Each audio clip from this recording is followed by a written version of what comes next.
Hello, ladies and gentlemen. Today's video may not be very revolutionary, but we're going to look at a way to make a module for a sheep farm that is super compact and you can stack it just a little bit. So let's get to it.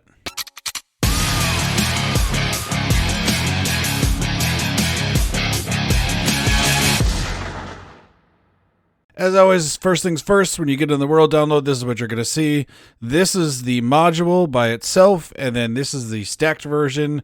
The idea I wanted to do behind this was really compact it, so we can get 32 sheep inside of a single module and make sure that they stay where they need to be. This is the size where all those sheep can be inside of one chunk there, so the vast majority of your stuff is inside of a single chunk, and so instead of sprawling out the farm all throughout this way, you can just all stack it up so it's in one chunk. That way you don't have to keep that much loaded if you want to expand it. And then also completely eliminated any minecarts in here. So we do have some extra hoppers to change for that, but as you can see, we have this module and then 40 of it stacked up here, so 41 modules.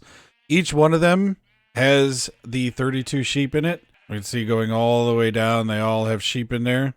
And we're only sitting at a cool 13 to 14 MSPT, as you can see in the top there.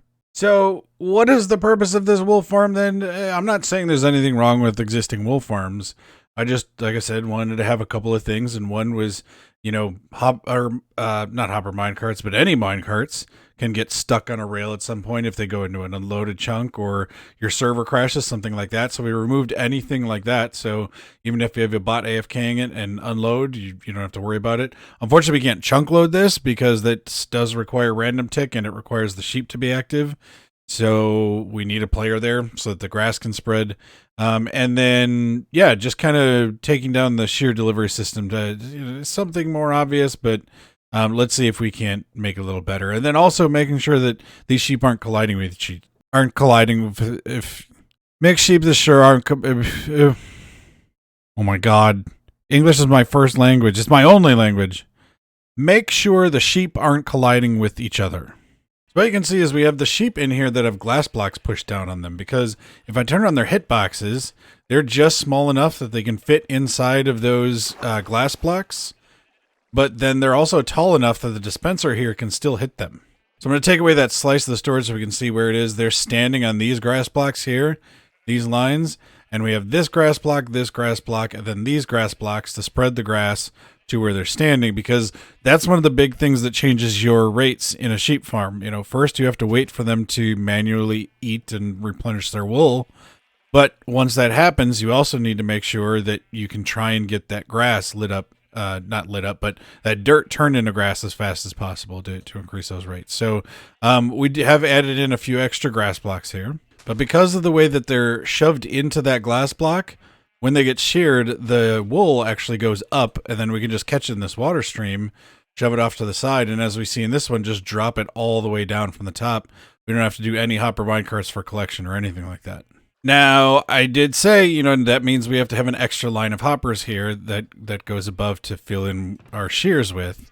But one thing we can do is, so we need to have the dispenser full of shears, but then the hopper facing into it, we've put a shears and then just 4 named items just to take up those slots. So it's only 1 shear per hopper here instead of 5 shears per hopper. So we're saving that way. So we can see all these are that way.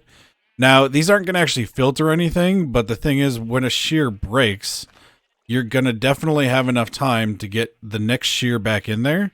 So then you just need to refill this 1 slot on the hopper with a shear. And that's what we do, the same thing up top. So we have these gold nuggets up here. You know, ideally, you'd want to rename these to something. So we just, once again, have 1 shear. So this one, when the dispenser here breaks a shear, this hopper is going to drop in a shear, have an open slot there. This hopper is going to drop its shear down to this hopper and have an open slot. And then our next line can just feed it on. And what we've done here is, since we can't just have gold nuggets, we just have a different item. Or it could be, you know, it could be the same item type that you've renamed differently. So, you know, gold nuggets that you've renamed A, and then gold nuggets you've renamed B. Could be the same thing down here, gold nuggets you've renamed C. But that way, each of these hoppers will only have to take up 1 shear. Is that absolutely necessary? I would say probably not. I mean, if you run out of shears, you're going to have the problem where these are going to end up starting to go into the dispensers, and then it's going to shoot out nuggets instead, and they're going to despawn. But, you know, maybe in the beginning you don't have that much iron to spare. You want to build this giant version. You don't have enough iron to spare. You know, just you've got some other gold nuggets sitting around. You got some poppies left over from the iron farm. You can go ahead and throw this in just to get you started. And then we can have an on-off switch. We just have all these pistons that drag away the observers, so you don't have to worry about all the wool items dropping down, anything like that, because this design, once it gets going, there is just kind of a rain of wool that happens. Because each one of these modules is producing about 1,200 wool per hour. So go ahead and turn this on, and we can see that's going to shear, and it just shoots all the wool up into the water streams and then over. Now, obviously, it just doesn't occur all at once naturally. It's just when we turn this on, because those observers get pushed under these observers and activate it. Now we're just waiting for the grass to form back under these guys, or some of them already have their grass, or to have them eat. There we go. We had another one eat. And all that wool just comes up through the glass. So I did a carpet tick warp of this for about 12-ish hours, maybe closer to 13, but let's call it 12 to be safe. And I did not notice any wool coming down here. All of the wool generated inside the glass and went up. Maybe one every like 50,000 wool, there would be actual wool that somehow glitched into one of these grass blocks on the side. But that's just one out of, you know, however many thousand were coming out of that. So I thought this was kind of useful for getting rid of the minecarts, because as you can see, our MSPT is doing great right here. We can see we're also saving on some MSPT because those guys are once again stuck inside that grass block, so they can't actually collide with anything. We don't have to worry about entity collisions taking up MSPT. Now, of course, this would normally happen on those farms designs where you just have, you know, like you have a space here with a fence post or something like that. You wouldn't have any collisions there either, but, you know, I just wanted to make this compact. So you could also make it even more compact, probably fit maybe like 2 or 3 more sheep in here, and just have them colliding, but then having, you know, 80 rows of colliding sheep, it would probably just blow up your MSPT. And then as far as getting that glass pushed into the sheep, it's not actually really that difficult. We just need to get him in position, put a glass above him, and we don't even have to zero ticket or single ticket in or anything. We just push it down on top of him. And now, because these glass blocks are here, he can't actually break into the barrier of those glass blocks. Now, if he was halfway in between there, he would be able to choose which way to go. And that's why we just have to make sure he's pushed in. So how do we fill in those sheep into here securely? Well, unfortunately, that's still a little bit of a hassle, but we don't have to push around as much. If we can get them into this water stream, so let's say we're dropping them in from above there, the water is going to do all the work for us. So we can put in water sources that will just flow down to each side, and then all I need to do is push the button to get him down, and then we can just drop the next one in.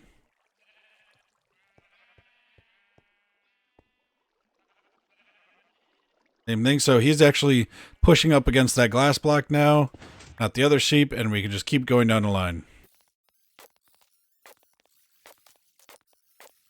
And then you get to this point, you just do it in the reverse direction. So you just put down your trapdoor to catch him. We're going to leave this part there so that he stays in place. This one that's down here. And then just put a temporary glass block over it just to make sure he can't jump over that. Glass down this way. Pistons. Buttons. Sheep.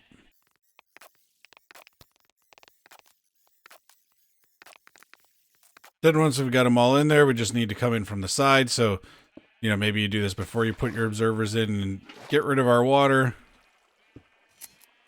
And then we just put our water for collection back. And then I do have frog lights up here for our light sources. We just want to make sure that we get our grass lit above light level 11 so that it can random tick. Even at night, it can random tick over. And then if you're going to stack this up again, like this is all going to run out of light level. And we're going to make sure that grass can random tick. And then as you can see with this thing, we just stacked it over and over again, and all those water streams are just running into the same water chute. It goes all the way down. Let me come down here and turn this on. And yeah, just a little bit of wool comes down. Again, remember, this is because we just turned off the farm when it's been sitting idle. All those sheep have primed themselves. So this does even out. It's still about 1,200 to 1,300 wool per module. So this exact design right here, you'd be looking at about 52,000 per hour. But even with a little over 1,200 sheep, we're still only up at 16 MSPT. Not bad. So the wool comes down. We do batch it up a little bit since it's all coming down very randomly. And then it goes over some sorters here. So we got some shulker loaders. Once a full shulker is done, it breaks it and heads over this way. At this point, if this wasn't on, it would actually suck up into here and then unload it back. Because what we have is every single sheep inside this farm is white. So it's just putting out, 50K white wool per hour. You can dye your sheep if you want. That's fine. The thing is, if you need to change what you're doing later on down the line, let's say, you have, it's split out evenly of 16 colors throughout the different modules. You're getting that coming in. I mean, you're getting a lot here. You're going to need a different sorting system on here. That's for sure. But then what happens if you're like, okay, I need 72 shulkers of yellow wool and I only have that many. Like, going into your sheep farm and re-dyeing them can be a pain. Especially, you can't tell what color they are once they've been sheared and all that. So I thought maybe we'll just do this. Maybe we'll just have everything come in as white wool. And then whenever you want to make some of a different color, you can come in and select your color. So let's say I want to make some yellow wool. I can select 192 from that book, press the button, and then we'll just wait for stuff to start coming up this. Boom. Man, I thought this was going to be so clever. I designed this system for a glass setup where you would just, you just smelted glass, and then on the other side of it, you then select what color glass you wanted to make and hit this button, and based on the signal strength of the lectern, it would then pulse the clocks for a different speed and give you your proper...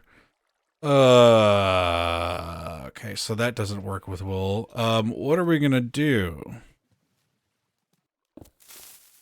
Yeah, that's probably fine. So as I was saying, the white wool comes into here and sorts in, and then you can put it in these chests, and you could dye it later. But maybe you'd be better off dyeing some sheep and adding in some different, sorting for the different colors of wool. I guess instead we'll just use this super cool 41 item filter for the 16 different colors of wool. Whatever, this is why you test everything before you start recording. I did all this, tested the rates. Okay, they're great. Ooh, I bet I can throw that on. And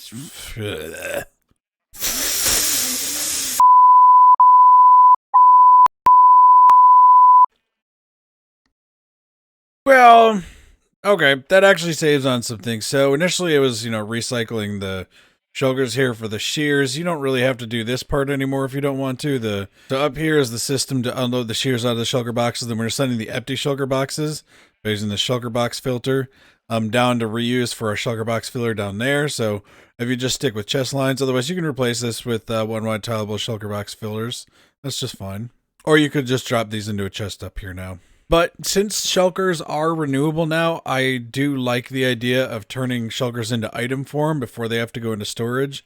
That way, if you put in like more chests of shulkers, more shulkers of shears into here, then you have storage for it on the bottom. Then it won't back up in here or something like that. So you can do with that what you will, but I mean, definitely still want to keep this shulker filter here because we don't want to have the shulker box going into this line and then ending up somehow like, down here. It ends up in a dispenser by a sheep, and then the sheep eats and just gets a shulker box dispensed on it. Because actually it should be fine because the dispenser... I kind of want to test this now. Okay, let's fill this dispenser with shulker boxes, and then let me just push the button on it, and I'm just curious to see what's going to happen. Nothing. Okay, yeah, so it's just going to clog up. I thought maybe it would dispense out the item through the glass, but no, it's just going to clog up.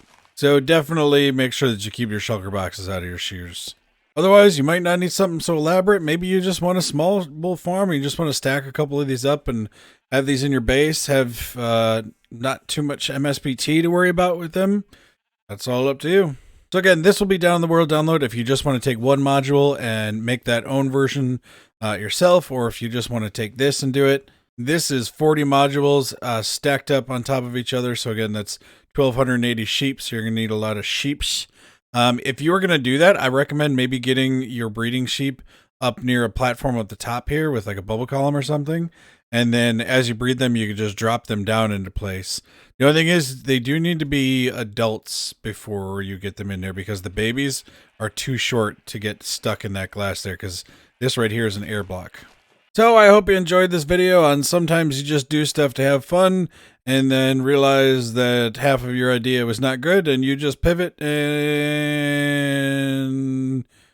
is there any way I can pretend like that was intentional? No. Hope you enjoyed it. Have a good one. Bye.